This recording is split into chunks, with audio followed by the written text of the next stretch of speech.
நண்பர்களே வணக்கம்.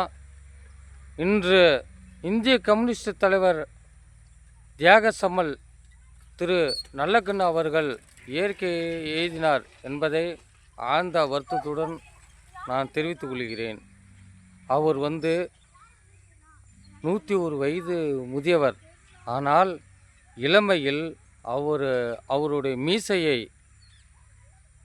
சிசரால் முடியை சூடு வைத்து முடியை ஒவ்வொரு முடியாக பிடுங்கி சித்திரவதையெல்லாம் செய்திருக்கிறார். நம்ம நாடு சுதந்திரம் அடையிறதுக்காக அவ்வளோ கஷ்டப்பட்டு நம்ம நாட்டுக்காக சிறையில் சென்று சித்திரவதை ஈடுபட்டு உள்ளார் நம்மளுடைய நல்லக்கண்ணு ஐயா அவர்கள். ஆனால் விபி சிங்கும் தான் இருந்திருக்காங்க. விபி சிங் இந்த போராட்டத்துக்கு நான் பொறுப்பு இல்லை அப்படின்னு விபி சிங் வெளியேறி போயிட்டாராம்.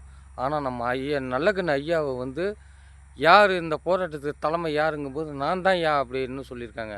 அதனால் நல்லக்கண்ணு ஐயாவை இழுத்துட்டு போய் சிறையில் வச்சு கொடூரமாக சித்திரவதைப்படுத்தி மீசையை சிசரால் சுட்டு பிடுங்கி எடுத்து அவ்வளோ கஷ்டப்பட்டு நம்ம நாட்டுக்காக 101 வயசு வரைக்கும் நம்ம நாட்டுக்காக சில தியாகங்கள்லாம் செஞ்ச ஐயா இன்று 1:58 மணி அளவில் மதியம் 1:58 லெவலில் இன்றைய நாளில் நம்மளை விட்டு ஐயா வெளியில் உயிர் பிரிஞ்சிட்டார். ஆனால் உயிர் பிரியல, ஆத்மாவும் போகல, ஏதோ ஒரு காற்றா போயிருக்கு, அவ்வளோதான். ஆனால் நம்ம மனசில் அவர் வாழ்ந்துக்கிட்டு இருக்கிறாரு ஐயா அவர்கள், நல்லக்கண்ணு ஐயா அவர்கள். இது போன்ற தலைவர்கள் இனிமேல் கிடைப்பாங்களா என்னங்கிறதுலாம் நம்மளுக்கு தெரியாது. ஆனால் நம்மளுடைய தலைவர்கள் ஏகப்பட்ட தலைவர் இருக்காங்க. ஆனால் நல்லக்கண்ணு ஐயா இருக்காங்க பாருங்க. அவங்க எனக்கு சின்ன பிள்ளையிலேருந்து நான் பொலிட்டிக்கலில் மதிமுகவில் மாவட்ட பிரதிநிதியாக இருக்கேன். அதனால் எனக்கு அரசியல் சுச்சுவேஷன்லாம் சில விஷயங்கள் தெரியும். ஆனால் எனக்கு இவ்வளோ இருந்தும் எனக்கு நல்லக்கண்ணு ஐயாவை ரொம்ப எனக்கு பிடிக்கும்.